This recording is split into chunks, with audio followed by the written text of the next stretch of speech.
Coming up on this week's FAS TV, we visit Glensaugh, one of the James Hutton Institute's research farms, and we're back in Angus with the SRUC Potatoes team to catch up on new varieties, integrated pest management and virus control measures. Glensaugh is one of the James Hutton Institute's research farms based in the Grampian foothills in northeast Scotland. The James Hutton Institute's research farms have long been at the forefront of innovation in land management and agricultural practices, trialling and testing new farming methods with a strong environmental focus. We visited the farm during one of their demonstration days to hear more about the climate-positive initiatives being trialled at Glensaugh. My name's Donald Barry and I've been the farm manager here at Glensaugh since 2001. Glensaugh, originally described as a high-lying marginal arable farm, is not really an arable farm at all. It's a great grassland unit, or at least what you see here is great for growing grass, but actually Glensaugh's 1,000 hectares is dominated by heather moorland, which you can probably see in the background. So of Glensaugh's 1,000 hectares, let's say 700 hectares is heather moorland, and less than 100 hectares is represented by improved grassland. But the improved grassland punches far above its weight and supports our lowland ewe operation.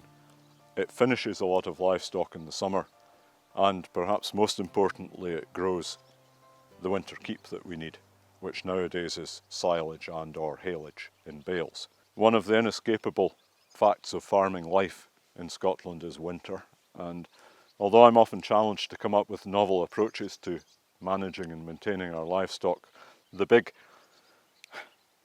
insuperable obstacle is winter time and creating enough keep to get us through the winter. Trying to do that efficiently is very much in tune with the James Hutton Institute's ethos. The message is very simple. We put quality ingredients in and we get quality ingredients out. We try to produce the best quality fodder that we can off these few hectares. That goes for how we grow and utilise our grass in summer and also what we harvest. If we look down at the sward, we see a lot of clover here, and the clover is one of those key ingredients that helps us to feed our livestock, and particularly to finish livestock. Livestock at Glensaugh is represented by principally sheep, and out on the hill we've got 320 blackface ewes, and down here in the low ground we've got in round numbers 400 crossbred ewes. The blackface ewes are bred pure and produce blackface lambs, some of which are sold as stores and the females are retained and used as replacements. In the low ground here are mule ewes. Mules are a hybrid derived from the blackface flock. They produce typically a Texel cross lamb, which is either sold store or more usually it's sold as a finished animal. The great thing about these sheep systems is that a Texel cross lamb which is born in April could be leaving the farm and going to slaughter as early as the end of July, or more typically late August or early September. Well, here we are in late August and already some of those lambs have left the farm. That's good for me because the number of grazing mouths is being thinned out and grass is available to grow and to feed to ewes, which will then gain condition and be put back in lamb. So the nice thing about sheep systems is that everything is happening within the growing season. Perhaps before I finish I could just say a bit about forestry, because Glensaugh's 1,000 hectares also now supports about 170 hectares of growing timber, most of which has been established since 2008. Typically what we've planted is a mixture of pine and larch. On better endowed sites we've also planted oak. More recently we've planted pine out on the hill on the Cairn Mount. We've planted Sitka spruce where we march with Forestry and Land Scotland, Sitka spruce ground, and again in our better endowed lowland plots we've planted oak, always with an eye for the long term. So my name is Alison Hester. I'm a senior scientist at the James Hutton Institute and I'm currently seconded for a 3-year period to set up our new climate positive farming initiative. And what this is really about is to develop and test new ways of transforming how people farm, how people manage the land to achieve net zero or to contribute towards achieving net zero, but not just that, to also address the biodiversity crisis and also to think about sustainable farm businesses on the land, because it's all very well saying, yes, we need to address net zero, but we also need to make sure that people can continue to live on the land and flourish in these rural communities.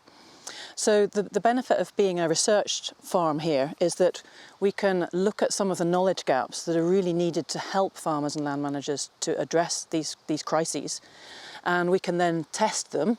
We can then publicise the results. We can say, okay, well, this worked well in this way, this didn't work so well that way, but also look at the unintended consequences of certain land management changes as well as those intended consequences. So we can, if you like, take the kind of higher risk, potentially higher reward approach here because we're backed up by a research institute, as opposed to someone who owns and manages the land and needs to make a living and perhaps can't step into some of these more risky land management changes until they're tried and tested somewhere else. The biggest thing that I would personally push is don't just look for a single benefit. Don't get sort of caught up on this bandwagon of we must reduce our emissions without thinking about all the wider benefits that you can achieve at the same time. So one of the biggest aims that I have in some of the work that we're setting up here on the farm is where can you get the maximum number of wins, if you want to call it that. Where can you reduce your emissions, but where can you also then improve the soil health at the same time, improve the animal health at the same time, improve the biodiversity impacts? All of these things can actually benefit together. And that's the multiple benefits, if that's what we call it, is actually a really big ambition, I would say, and that's what everyone needs to be cognizant of. One nice example that we've actually walked through when we were going up this morning is that most farms, even the upland farms, have areas of what they call in-by land, which over many, many decades has tended to get more and more and more reduced in terms of its species composition, more and more intensively managed, fertiliser inputs and so on. And there's a big turning of a tide now against that intensification because of the detrimental effects, particularly on biodiversity, but also on the soil health. So one new experiment that we're just setting up in the autumn is aiming to look at how you can re-diversify the plant species growing in those pastures with a multiplicity of benefits. So that's straight back to the multiple benefits. So if you can sow into your grassland without disturbing the soil, so by direct drilling into the established grass, species that will help improve the quality of the forage for the livestock, species that will actually improve the livestock health, for example, having anti-worming properties, species that are drought tolerant, and so on and so on and so on. So the idea of then bringing in new species into your pasture is that you can get all of these multiple benefits happening at the same time. You then should be able to reduce your inputs, so you may end up not needing to add any fertiliser at all, for example. Your veterinary bills should go down, your need for winter feeding should go down because the livestock are actually benefiting better, all sorts of things, and then your resilience to future climate change should also increase. So that's one example experiment that's going to take up the whole of the northern side of these in-by grasslands. So scaling up is another really important thing that experiment examples. But if I move to another area of woodland, because that's obviously a big hot topic that's always in the news, woodland expansion for carbon sequestration. Well, woodland expansion also has huge biodiversity impacts. So that's another area where we say, well, don't just look at where it's best for carbon to put trees, let's have a look at the biodiversity impacts as well. And then beyond that, one of the trials that we're doing, in fact, there's a little nursery just sitting to our right here with pine trees. We've taken seed from 21 of the native pine forests across Scotland, from known mother trees, and we have been growing them up on the hill in 3 different parts of Scotland, and we have also all the little seedlings grown from seed. And we're looking at how the natural genetic variability in a native species that is here in Scotland, pine is probably our most iconic species, looking at how that natural genetic variability can be used to increase resilience in future to the known changes in climate that are going to hit us. So drought tolerance, tolerance to late frosts, all those kind of things, tolerance to tree diseases and pests, insect pests, which are also rocketing up at the moment. So there's another example of where on a farm like this, as part of your farming system, when you're increasing your woodland cover, you can also ask some really important research questions about the natural diversity we have and enhancing our resilience to future change. The Nature Friendly Farming Network is a collaborative initiative uniting farmers and land managers who are passionate about wildlife, the environment and sustainable farming. So I'm Martin Lyons, I'm a farmer in Cambridgeshire, predominantly arable, and I'm the UK chair for the Nature Friendly Farming Network. And the Nature Friendly Farming Network was set up in 2018. It's a network of farmers across the UK with different groups in each part of the UK to give farmers a voice around political opportunities and policy making, but also to share knowledge and support each other in a transition to more nature-friendly farming systems. Okay, so hi, my name is Kirsty. I'm the Sustainable Farming Lead in Scotland for NFFN, working with Martin. We work in Scotland, we've got 300 odd farming members, 500 odd public members, so our membership is open to all, and open to all types of farmers, big, small, conventional, organic, crofters, growers. We're a very broad church. What really matters to us is actually every system farming with nature and what the part nature plays in their systems and their practices, and any stage of the journey. So we'd really welcome anyone to get on board and join, and lots of opportunities to learn from each other.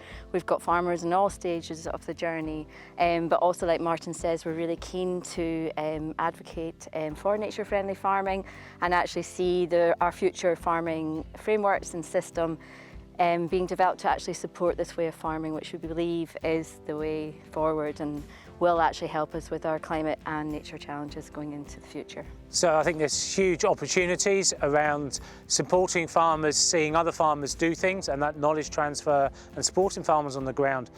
Farming is going to is facing many challenges around climate, biodiversity targets, many of our fossil fuel products being removed, and farming with a changing climate. And I think it's how do we help farmers see opportunities, deliver for the challenges and outputs that other people in society and businesses want. And I think it's a great opportunity, but we need to communicate that to our customers, to the consumer, and also to policymakers. So the network's there to really give that opportunity, and it's been great to be here today, seeing some of the things that are happening on this farm, and seeing what research is doing in helping bring in ideas to farmers and crofters to implement on their farms. If you would like to find out more about the Nature Friendly Farming Network or new developments at Glensaugh, please visit the links below. Every year, the SRUC Potatoes team conduct field trials looking at a wide range of varieties, virus and disease control measures to support the Scottish potato industry. This research and development work is used to help growers, support on-farm decision-making and shape the future of the sector.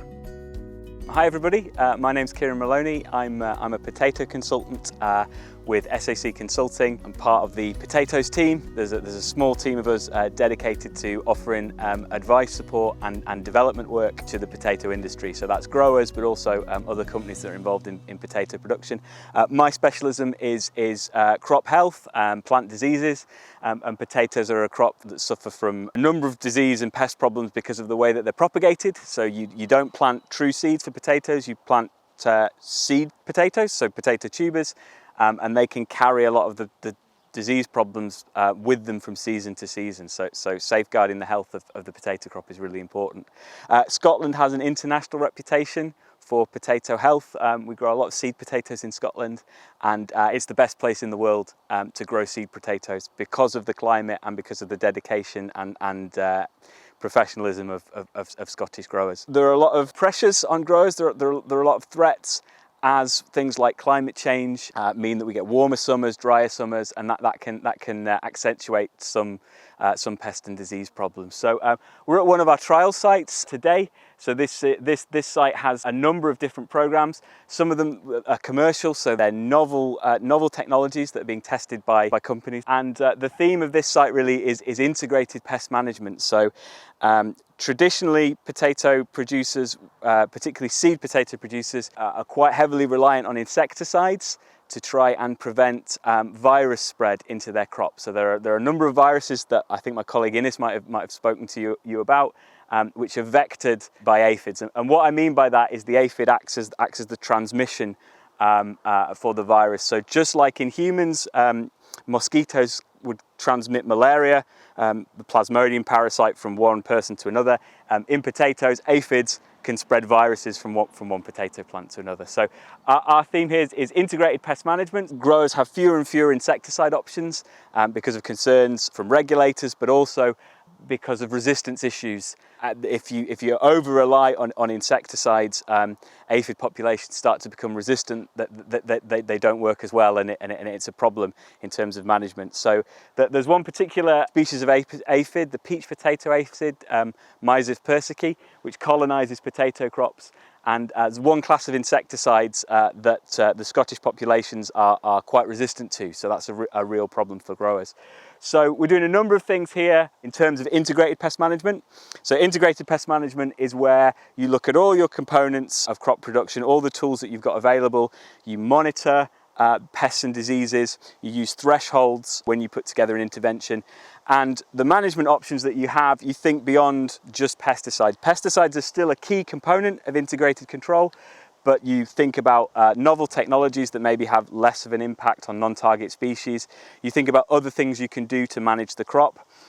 You also think about timing, so your strategies. So I can run you very quickly through a couple of examples of the things that we're doing here. Amongst the crop are yellow water traps, and you might be able to see one just over there. The aphids are being caught here and then quantified and classified into the different species, and we've used that as a trigger for when we'd start using insecticides in this crop. So it's only using a product when you have a genuine need for it, and that hopefully brings down unnecessary use of pesticides, saves growers money as well, but at the same time safeguarding health of the crop. We're trying products that have been used in other countries quite successfully. Mineral oils, which have an anti-feedant effect on the aphids. So some of the programs here have been sprayed with mineral oils rather than with insecticides, or with a combination of the two. We've used some things I can't talk about, some novel products which have which have a very benign environmental profile and have limited effect on other insect species, pollinators, for example, that we don't want to accidentally take out when we're trying to protect our crops from aphids. Other things that we've done here early in the season, you can't see it now, applied straw mulches to some of the plots because that confuses the aphids when they're trying to find the potato plant to land on, and that will hopefully reduce the number of plants that become infected. So this is quite an intensive trial. It's a complex trial, both to lay out and to monitor. So it's been walked regularly by our team throughout the season to assess the health of the plants visually, whether there's any unexpected effects from the products. You can see two yellow markers in front of me. These denote where we've got infector plants. So we have plants within this crop which we know are infected with virus, and they'll act as the source, if you like, for the healthy plants. At the end of the season, these will all be dug up. We'll yield it, so we'll get tuber numbers, gross yields. We'll have a look at if the quality's been affected in any way, but also they'll be sent to a laboratory for post-harvest virus testing, so we'll actually be able to quantify how much transmission has occurred and which of the strategies and approaches we've used has been most effective. Scotland's got an international reputation for plant health, and we want to safeguard that going forward, particularly in potatoes. So we have some of the lowest virus pressure, aphid-vector virus pressure of any region really, and we want to look forward and make sure that we maintain that as the climate warms and as growers have fewer insecticides. So yeah, that's the theme of this site. This is being managed as if it was a seed potato crop. So the harvested tubers would then be stored for an extended period of time over the winter, and they might be sent to another grower and then replanted, and that will be the next generation of potato plants. So one of the things we're doing in this trial is we'll sample each plant, or we'll take tubers from each plant, and that will be sent to a laboratory and the infection levels quantified. So we'll have a really good measure on how many tubers from these different approaches have actually become infected, and that it's some real sort of concrete numbers that we can then evaluate how well the different approaches have worked. So it's integrated pest management with some really hard science behind it, so that growers can be confident that the approach will deliver for them. My name's Angus. I'm a consultant with the potato team for SRDP Consulting, based up at Aberdeen at Craibston. It's quite a small team we have there, 5 or 6 members who specialise in potato agronomy, giving advice to growers, looking at various crops and products come on through working in field trials like this. We're down here today. This is a field trial we'll have. We run a number of these across Scotland. We've got 5 or 6 different sites where we're testing different things, different products, different problems. So we try to find a site that's suitable for the product we're testing or the program we're using at the moment. So this is a virus transmission trial site where we're looking at various integrated pest management options for controlling virus spread in potato crops, which is a major concern to the industry. We look at the normal insecticides, but as we see it as part of an integrated pest management control system, so we are testing some novel products as well. So it's not just insecticides we're looking at things like straw on top of the drills as well, just for aphids or greenfly spread and a number of the virus diseases that are picked up in potatoes. So that's what we're looking at specifically at this site. I used to be a potato inspector with the Scottish Government, so part of my role then was to go out and inspect seed crops, which are inspected every year to make sure they're up to the required standards. So I'm using that knowledge here as well to assess the crops, to check for virus diseases within the crops. We have infector plants as part of the trial, and within the infector plant strips. So these are the infector plant strips have a known level of virus in them. So we've tested there is leaf roll and virus Y in the infector plant strips, and within that we have plots of clean seed, healthy seed, and we want to test the movement of the virus between the infector strips into the healthy plants by means of aphid control and aphid spread of disease. Another key area of work for the team is trialling new varieties and measures to reduce the spread of potato cyst nematode in Scottish potato crops. So welcome to our PCN Action Scotland demonstration site at Barnyards Farm. Thanks to Mr. Neil Smith, who has kindly provided this excellent site for us to do our demonstration trials on this year. You can see around the site that it's a low-lying field, quite a sandy soil, relatively close to the home farm as well, and easily irrigated.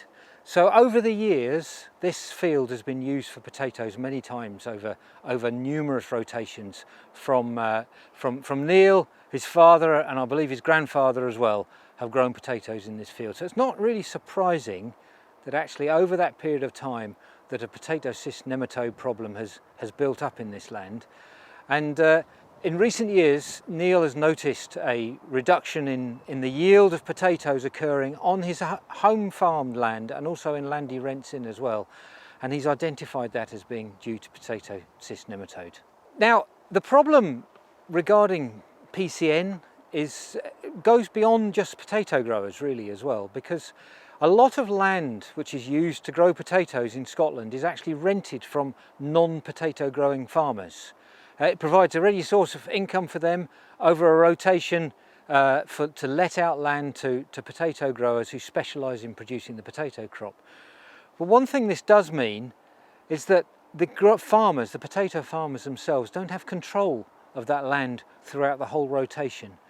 And really, in order to get on top of the PCN problem in the land throughout the area, we really need these non-potato growing farmers who are letting out land to understand the consequences of PCN and to begin to take actions to reduce its impact. Because there's two real big problems that are coming down the tracks to potato growing with regard to PCN.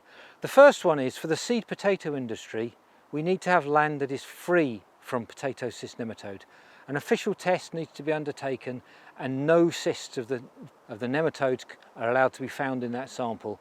If there are any, a seed potato crop can't be grown and the land becomes scheduled and subject to various controls over what can and can't be grown there. That means that if we allow PCN into this land, that farmer who wanted to let out his land is unable to, because it has the PCN issue in it to a seed potato grower. For ware growers, the issue becomes more one of yield. So where we get high populations of PCN in land, then the yield of the crops begins to diminish.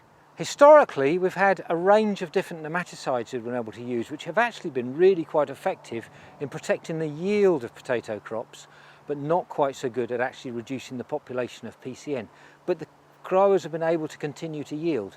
Now, if we look ahead just a few years, we can see we've reduced our number of nematicides over my career, I think from 4 down to 1 granular nematicide now, and that particular one, nemathorin, is very probably is up for review in a few years' time, and it's quite possible that it would be withdrawn from use as well. So the tools in the box are being reduced for these ware potato growers on this infected land. And the only way to keep in control of PCN is to take a rotational approach and an integrated pest management approach, much like Neil Smith is undertaking on this farm on some of his other land, and explained by Jane Brisbane. Potato cyst nematodes are a big worry for the potato industry, in particular the seed industry, because land which is intended for seed potato production must be tested for PCN and found to have no cysts present by SASA. This is also important for bulb growers who are growing bulbs for certified bulbs. The land also must have no PCN present. The increase in PCN means there's less land available for growing seed potatoes and bulbs, and so is a big threat to the Scottish potato industry. Tolerant varieties can cause problems in later years because even though they're yielding well, the population is increasing, which results in an increased population going back into the soil. Soil sampling is another important part of PCN management, which Neil is also doing. He has his soil tested after lifting the potato crop, which gives him time to plan his rotation depending on the results of the soil test. Soil sampling is important to determine what species of PCN are in your soil and how much of it there is. Variety choice will depend on the species in the soil, as some varieties are resistant to one species of PCN, or they're resistant to both, or they're susceptible to both. So it's important to know what's in your soil and what you need to grow to control PCN. One of the most powerful tools that is available to growers is the use of resistant varieties. Now, resistance is more complicated than just looking up a variety and seeing how resistant it is. There's 2 species of PCN. There's Globodera rostockiensis and Globodera pallida. And I'm going to not try to say those things again on film because I have to concentrate on pronouncing them. But so we call them just pallida and rostockiensis. And potato varieties, Maris piper for instance, the most widely grown potato variety in the UK over a large number of years, is actually fully resistant to rostockiensis form. But not surprisingly, the pallida form of the nematode has thereby, because a lot of Maris piper and other varieties with resistance has been grown in this area of Scotland and throughout the UK, the amount of pallida has increased as it's able to multiply on a variety such as Maris piper. So you need to understand which species you have through a soil test before planting, and the soil test can tell you how much PCN you have and the species. And then when you have identified the species present, you then need to look at what varieties might be appropriate for that situation. And we've got 4 varieties, well, we've got about 12 varieties on this demonstration site, but 4 in particular to start off with. We've got about 12 varieties on this site which have got differing levels of resistance to the pallida form of PCN, which is the main problem around here. And if we look at the first one, the first variety we have on the demonstration site, we have Cara here, which has not been treated with a nematicide, and you can actually see that it's what we call an indeterminate variety. It's a very deep rooting variety. It's actually growing really quite effectively at this site, which has a high level of potato cyst nematode. It's tolerant to the disease and not resistant. So we haven't got the results yet, but we will do some soil samples after we harvest this, and I fully expect that the population of PCN in this particular small square here would have increased by 10 or 20 times. And if we move along to the next one, we can see here we've got Maris Pia, and here we can see a variety that is less determinant. It's a smaller plant, and it's actually also not resistant to PCN. And you can see how it's beginning to die back just a little bit, but it's also intolerant as well. So it tends to have a smaller rooting system. The nematodes affect the rooting system and it dies off quite quickly. I'm actually, to be honest, rather surprised at how well this particular plot is looking at this stage. And I suspect if we come back in a week or so's time that it will die back a little bit further. Now if you move along to the variety Elland, which is a new variety being grown by a number of growers, including Neil Smith as a potential packing variety for use in Scotland. This is a new variety from a breeder's signet based not far from here. They have produced a variety which is resistant to pallida, which is what we're looking for here, although it is actually susceptible to Rostokiensis. We don't know an enormous amount about this variety yet because we haven't grown it greatly, but we understand that it has a relatively good level of tolerance as well. So not only is it resistant to the disease, but it's able to grow quite effectively in an environment where there are a lot of nematodes nibbling at its roots as well. A lot of great hope for this variety around here, and we hope that it has a part to play in the future. And this is the sort of variety we're trying to pull through in these demonstrations to show to growers and landowners around and about that there are varieties that are available which can tackle this problem quite effectively. I would imagine, like I say, we'll do the tests on the soil before, we've had tests before planting, we'll do a test after planting on this small area just here. And I would fully expect there to be fewer cysts in this area of soil after growing this variety than there were before we planted it. And then finally we've got another variety here which is particularly interesting. It's Innervator. This one is also resistant to the pallida form of potato cyst nematode. It's actually a very widely grown variety. Worldwide it's huge. It's grown a lot for chips throughout the world. McCain's in the UK grow an awful lot of Innervator for use into their McCain fries and McDonald's, etc. It's resistant to the pallida form, but you can actually see in this plot here it's beginning to die off just a little bit, because it is actually intolerant. So although the nematodes are unable to multiply on the roots of this, they are able to nibble away at the roots and affect the rooting system of it. And generally growers who are growing this as a wear crop, usually down south, would be applying nemathorin in order to protect that yield. So it is quite a complicated understanding of resistance and tolerance that we need to get over to the growers involved in trying to manage PCN.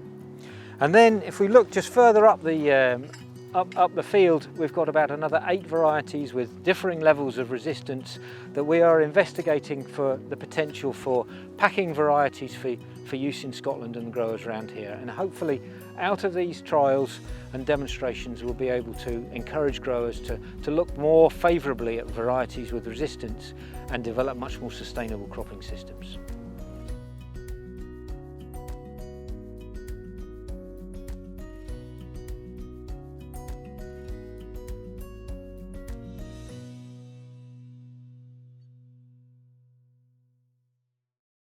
Hi there, I'm Megan Ferguson and I'm a vet with SRUC Vet Services.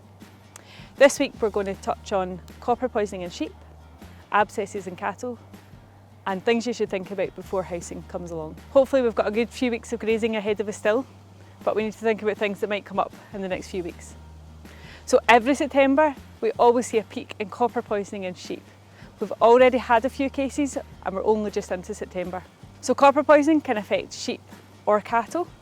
Sheep are definitely more susceptible, with lowland breeds being much more susceptible than hill breeds. So we can get acute copper poisoning, and that's where sheep get access to cattle feed, which tends to be a bit higher in copper. So they can accidentally be fed it, they can break out and get into it, or they can find some licks that have been left out in the field. And with this we see sudden deaths as the main sign of that. But actually chronic copper poisoning is much more likely, and it's the more common presentation that we see in the post-mortem room.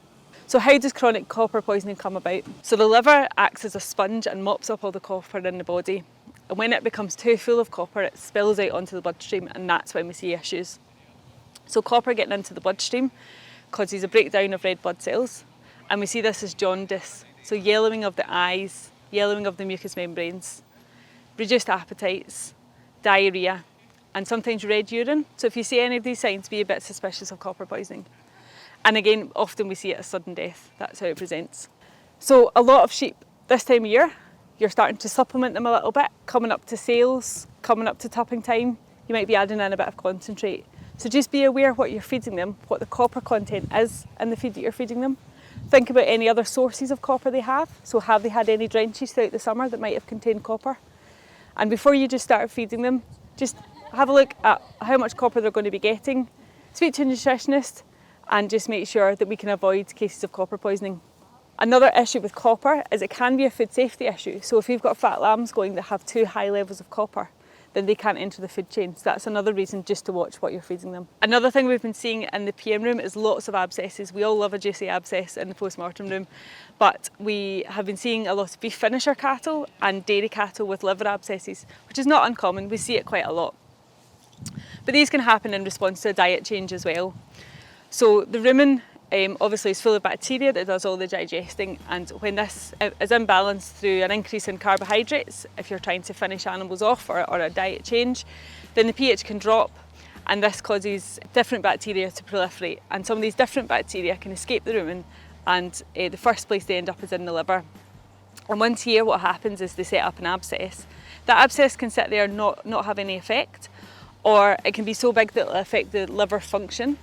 Or what can sometimes happen is a bit of it will break off and into the bloodstream. Now if this gets to the heart, it can cause sudden death in animals. Another consequence of having abscesses in your livers is condemnation at the abattoir. So you'll have a loss of value of your carcass at the abattoir. So that's another reason just to be aware. If you're changing diets, just take advice and make sure you're doing it in a balanced way.